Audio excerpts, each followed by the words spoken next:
Okay. We're here once again. This is Givin on the Business. This is Chris Gotti Lorenzo. My partner Don De Niro's not with me. Que voila. You know what I'm saying? More money for the gringos. He's there. So Don De Niro's not with us, but we're going to continue. I have an incredible guest today. I'm super honored to have them with me. Two incredible people I got to know as people, as well as producers and writers and just creatives in general. And I'm just glad to kind of get you guys here with me today. I promise you this is a great time for me. I love it.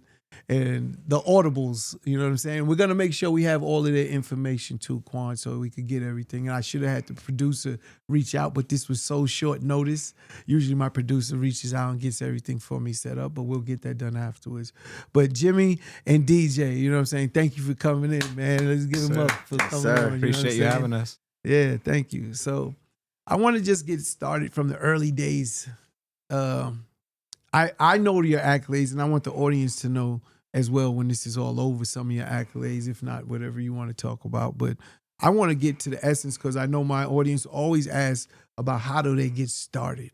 So I want to go back to the very beginning and how did you guys, and then I want to also find out how you got together, right? I don't believe you guys grew up together or not, right? No, sir. Okay, and we're here in Las Vegas. You're both stationed in Las Vegas or living in Las Vegas now, so this is a great thing. So I want to get that story because, you know, in my music history, I always would tell producers, writers, artists, when you find chemistry, don't break it. And obviously you two have chemistry. And that's the hardest thing to get. And once you get it, I tell them, don't break it. Try and make that chemistry last as long as possible and crank out as much music as possible. So let's go back. Jimmy, I want to ask you first, like what was your inspiration? What started you? I mean, since I was young, my parents always played all different types of music from Motown to disco. And then I found rap in elementary school and alternative. And I just loved all types of music growing up and took some piano lessons and liked messing around on my own. Okay. So it's just a find of love from the music, just from hearing the music. And okay. What about you, DJ? My mom and my dad. My mom, she was a promoter for Universal back in like the 80s, and she was on Soul Train. Okay. She was like the Miss Brickhouse of 1978. Oh, man. She was in Jet Magazine, too? Nah, she wasn't. Nah, not Jet. She could have been. She's, that beautiful. But my dad, he was a 80s actor. And, growing up in like LA and Southern California, that's so they was in the scene. They was in the scene, yeah. So music was entertainment, yep. It was big in my life. I've been playing instruments since 3rd grade. Wow. And then high school, I was in like one of the most prestigious marching bands. Shout out to Valley View High School. Okay. Yep, we were 1st in the nation, 3rd in the state, and, moved to Vegas when my mom and dad split up. And was just like selling CDs, DVDs, bootlegs at the school, and beatboxing with the group, all the kids at school, and I always had a passion for music. So fire. Yeah. When did you guys get together? So here you are in separate paths, right? But you're both love for music is the common thread. But when did you guys kind of get together and then actually say we should start and form a partnership? You want to answer that, Jim? So DJ was working with some good friends of ours at the time. It was an R&B group named I-15. Okay. They were signed to Interscope, and I was R&B group. Yep, okay. Amazing singers. Amazing. And I was working with someone we still work with to this day, one of our favorite artists, and our brother Jazz Laser. Shout out Laser, man. So we wanted J.R. Castro from the group on a hook because we knew a mutual friend who knew them. And one time they were in town, we were like, oh, let's try to link up in the studio and make something happen. So we linked up for a session one night, paid Castro to get on the hook. And then we played each other beats at the end. And then we just both were like, wow, we just really respected each other's music. And he's like, why don't you come over? So it was in a session. Yeah. Yeah. Well, we first met at a video shoot so I-15 was signed to Interscope under a producer named Polo the Don. And shout out Polo, that's Polo, my dude. Yeah, Polo's the man. Shout out Polo. Yes, sir. And we did. He produced this record called Lost in Love, and the video was shot at in Vegas on the Strip, and that's when we first met because they I guess they knew someone that knew about the video, and they ended up coming to the video shoot. What year are we in? Just so I have an idea. 2007. Yeah, Six? I think 2007. Yeah, Okay. 2007. And we met each other and we're like, let's get into the studio so we can so he can cut the record. J.R. Castro can cut the record for Laser and them. And we went to the studio, cut the record, came out fire, and then he started playing me beats. And I was just blown away with his melodies. Like, Jimmy is like one of the coldest when it comes to just chord progressions and melodies. Facts. And yes. And then I was playing my beats and he was blown away by my drum production and just the sound quality, that I had. Yeah. And we realized. Is that from the band? Not the band. Yeah, from you being in the band. Is that why you feel your drums are so tight? Like, because you was playing in that line, and you. Like I think it's more so like the beatboxing aspect. I was in a group before I moved to Vegas called Contextual Flow, and we were big, like in the SoCal scene, like of just like we were just making raw hip hop records, like organic, like not like trap or like what this new sound is, but more so like the boom bap. Backpack vibes. Yeah. So that's where I got like my drum patterns from. We would work on the MPC over there, the 2000 that he has. And that Quan is sitting on. Yep. And then I would just accumulate sounds on like, you know, I told you earlier I was bootlegging CDs and DVDs. So we would get sounds from Napster, like Timbalicious and drum. These are like sound packs that came out. So I would just like add sounds to like the Fruity Loops that we had that was cracked and just build my own sounds from there. Oh, that's fire. What's the name of that group you said you guys connected with? I-15. I-15. So I-15, you both said was dope. You had Polo the Don, a dope producer. You guys, dope producers. What's the reason, in your opinion? See, these are the trials and tribulations of a record business, right? Here's a dope group, incredible vocals, sings, incredible production, but may not have achieved the most success of some of these other artists. In your opinion, what's that reason? Man. Yeah. Pinpoint them. Point the finger. I mean, one of the only things I could think of at the time, maybe like our other friend, our good friend, Mr. Pyro. He's an amazing producer, one of the dopest we know. I think maybe he wanted to focus more on producing at the time. Kind of low key, and I don't know. It just. What about from the label standpoint? Did you feel they took care of the business on their end? I think yes and no, because we were living out there. Like, so, just so you know, after we started working together, the Lost in Love song, that was their first single, it started taking off. And then they ended up doing a second song called Soulja Girl with Soulja Boy. So we ended up going on tour with Soulja Boy when he first, when that first whole wave happened. That was Soulja Boy's second single, I believe, or maybe it was his third. And then we ended up moving out to Atlanta with I-15. So it was Jazz, Jimmy, and I. We moved out there and we were living like at their apartment in Atlanta, like just like going hard every single day. Yeah, like working out of the studio called Zach's in Atlanta. Shout out to Bills, who was the studio manager at the time. And he would like leave the studio open for us because the way Polo worked, he hired like Interscope hired all of these engineers, but they would only work on their artist.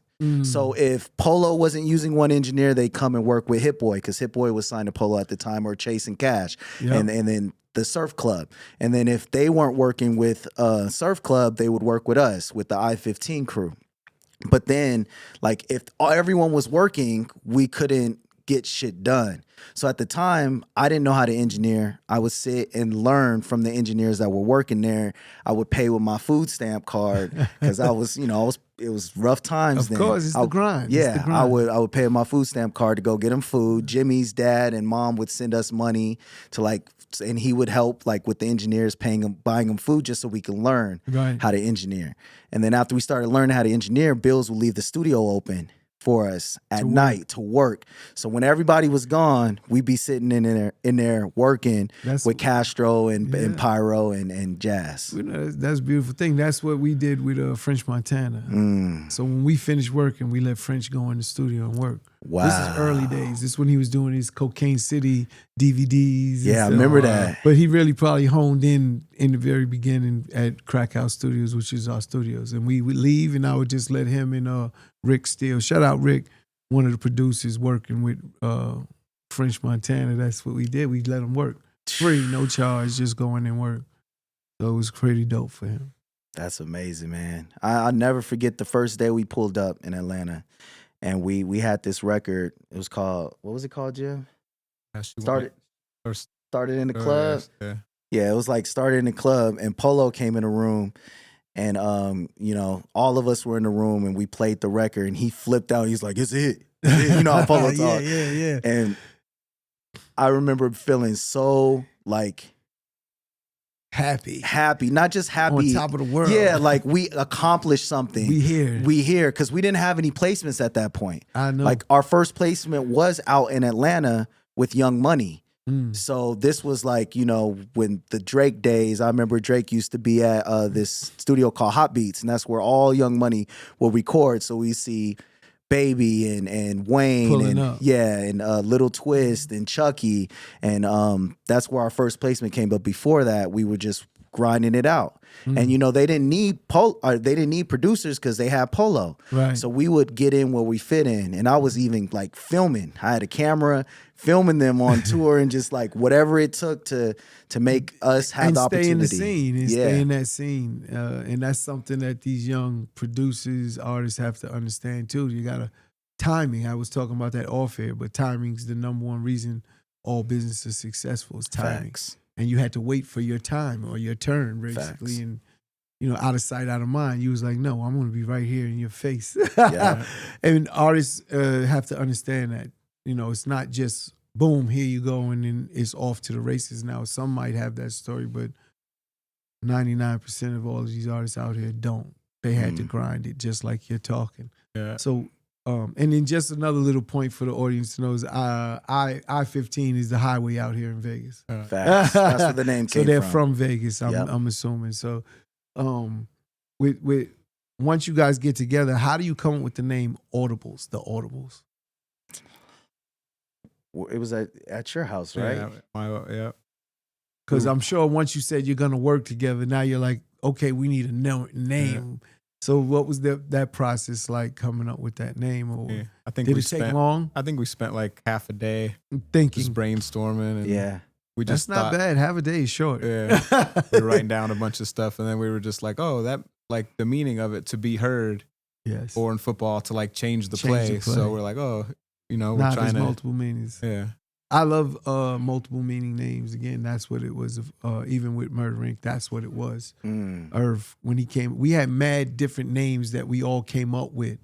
I know mine was Lockdown Records, and there was a couple others. Ja had some, and Irv was like, he didn't really say that was it. And then he comes up with Murder Inc. after watching the Arts and Entertainment Channel, Gangster Week.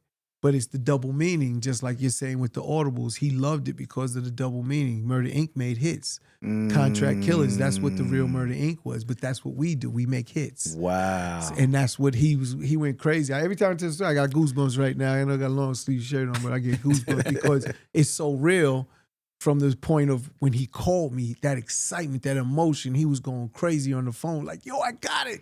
It was Murder Inc. And it was like, wow, but it was the double meaning. Bad boy or Death Row was the inmates. He was a Death Row inmate if he was an artist on them. So he loved that kind of thing. A bad boy is a bad boy, For hip hop, that's kind of fly. You know what I'm saying? Rockefeller or Rockefeller. It was the double meanings. We love the double meanings inside of the name. And That's why when you say the Audibles, I didn't know that. That's dope too. I love that too now. So you get the Audibles together, you form the Audibles, and you're still grinding. You're not moving yet. You got a few placements inside of before the Audibles is in, and then now you're into the Audibles. Is that about right? We came up with the name first, and then we ended up moving to Atlanta. And then, we started the company first because his dad was like very on, like, Business. if you guys gonna do this, do it right. Y'all gonna be That's a right. partnership. So our company's been around since 2007, since we Nice. formed our business, formed the group. And then we moved to Atlanta. We had the name The Audibles, but our first placement came with Young Money. Shout out to Twist and Chucky. Okay. I think it was like their third, fourth single on that first Young Money album. And we Dope. learned a hard lesson on that song because we sampled, we did it with Pyro, and we sampled Escapades by Janet Jackson. Oh, forget it. Oh, man. She And took Jimmy it. Jam and Terry Lewis They took took it. 90% of the publishing. Well, would you change? No. Exactly. Yeah. See, I would. We sampled a Stevie Wonder record. He took 95%. Do I do? Do I do? Yep. But again, how do you complain because it puts you in a position or in the game? Facts. Your next one doesn't have to be that, but you're in the game. Like you still did the production of that record, and True. to me, that's everything. I try to explain that to new artists all the time. Like getting in is more important. Facts. I got an expression. I have a digital distribution company, Adventure Music. So my expression is catching comes before hanging.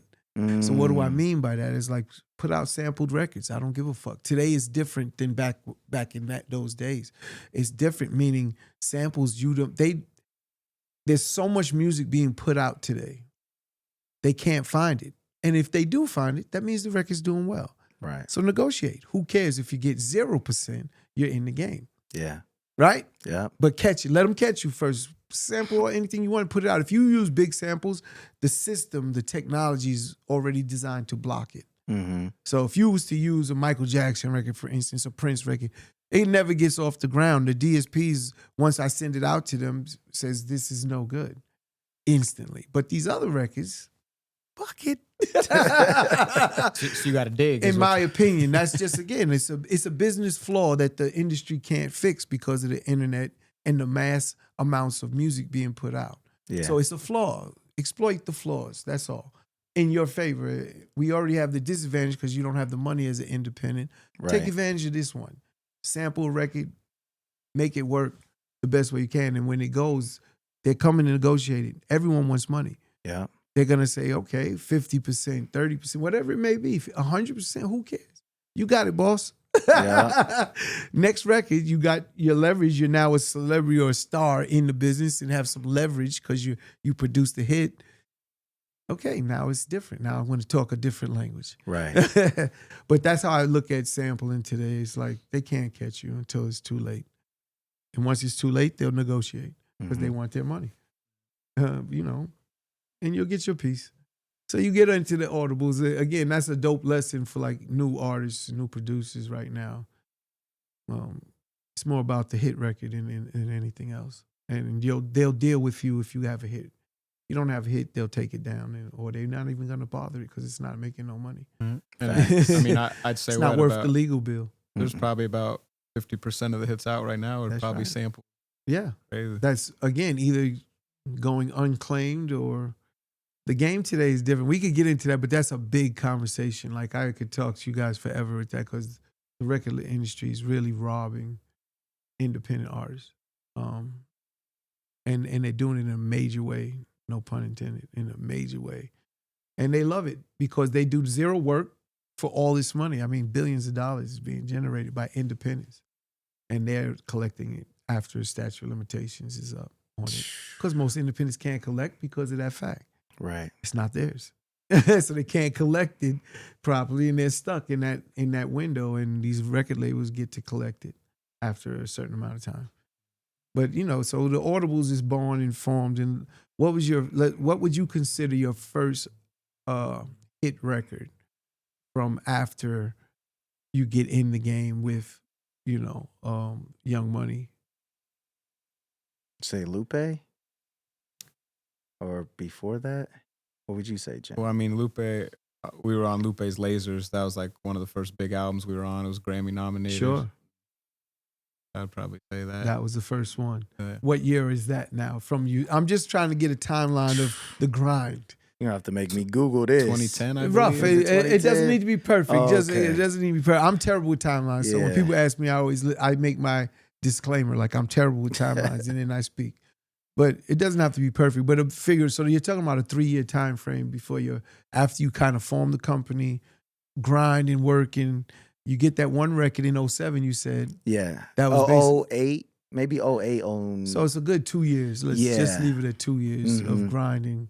We get it in consistently. Atlanta, and then it's and you crazy. move to Atlanta. When we're in Atlanta, we're working in Hot Beats with the Young Money camp. Yeah. And a bad thing happens. The Hot Beats owner, his son gets murdered.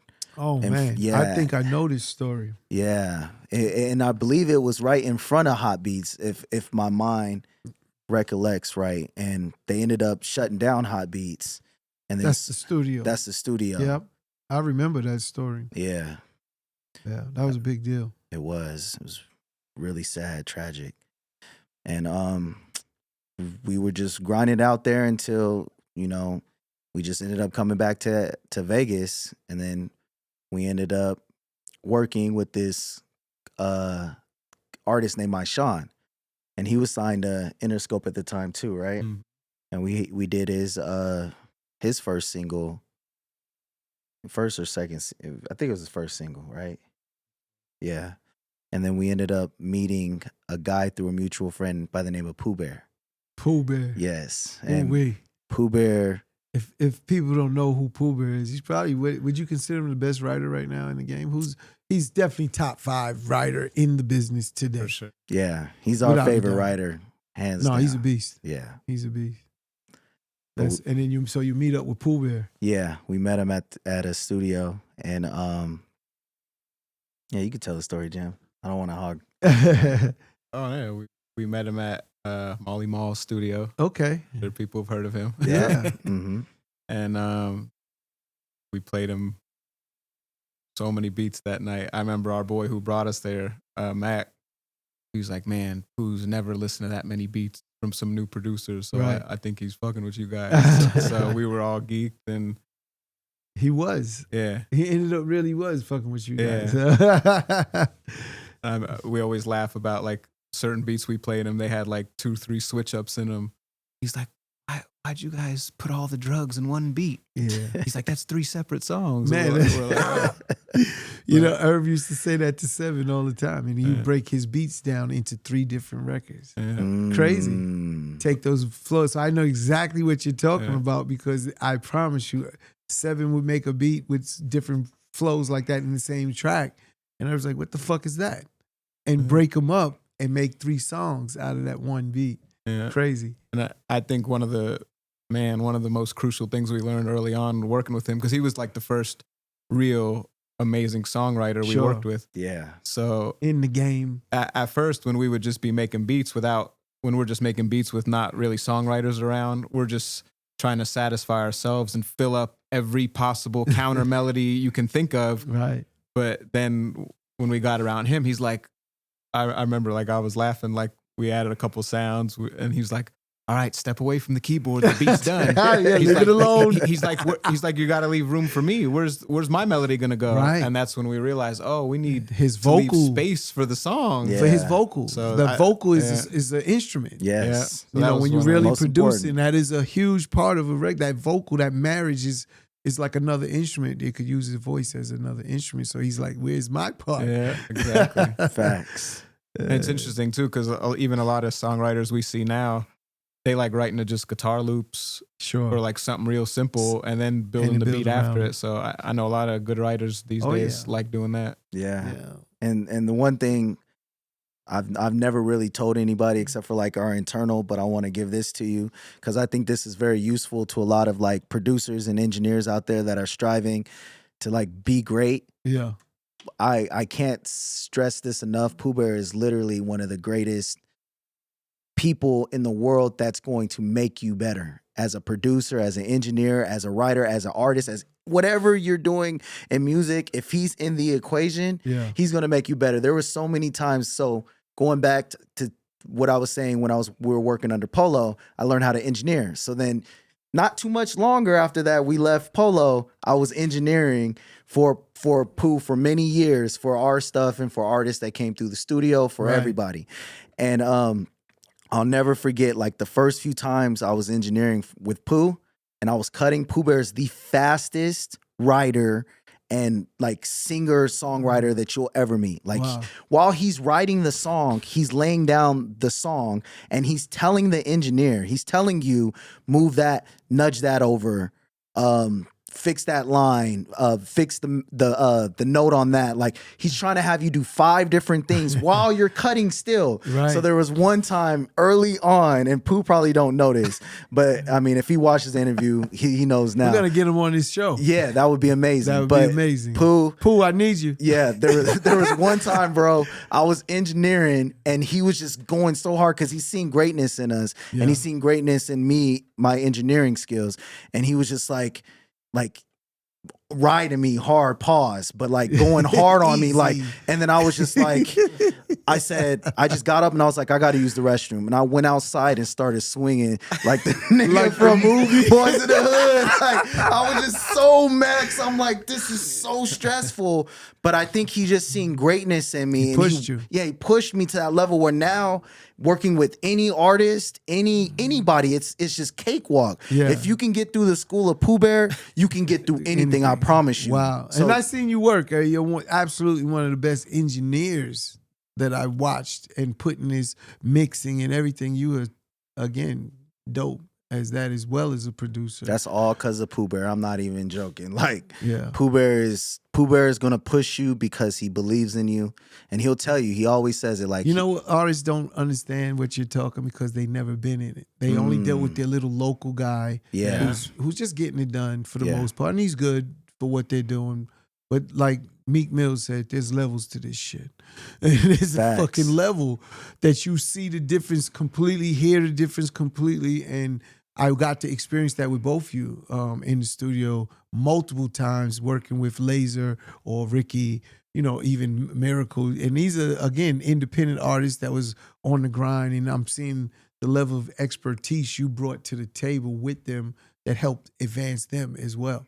You know, and that to me is a big deal. You know, I see it, I see that value in what you guys are doing.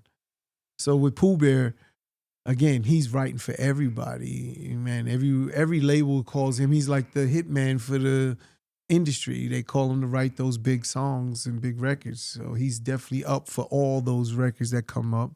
And that's what happens when you work and you have success. How is it working? Just like, do you get those opportunities with him? Mainly, like 90% of all of our opportunities came from him. Wow. Like our biggest opportunities are because of him. Yeah. And we always, you know, let people know, like, once you find a chemistry with a great writer, and like if you're a producer and you find chemistry with a great writer, hold on to it as hard as you can, because I promise that is gold. Yes, it's gold. It's gold. And vice versa. If you're a songwriter and you have great chemistry with a producer. Yeah, because that sound is, you know, how do you feel about it? Let me go into another real, because that's a big part. As producers, I talk about this, but I look at today and I don't really see the producers that have a sound. Do you understand that? And it's because, I feel like people could say, Era's Dr. Dre, he had a sound. Bad Boy had a sound with his Hitmen, right? Puffy and the Hitmen. Murder Inc. had a sound. It's like, how do you put that in? You know, even Rockefeller, they had a sound. You know, how do you equate that today? Because I feel the reason we had sounds is we didn't share. Today, everyone shares. Everyone's got the exact same sounds. Yeah. So the only, you know, and it's like, so how do you feel about that part of the game as a producer? Because I know when we was coming through, that's our intellectual property. You know, Irv's the producer. I'm there running the company, but Irv is the producer, and I'm watching everything he's doing and saying. And one of the main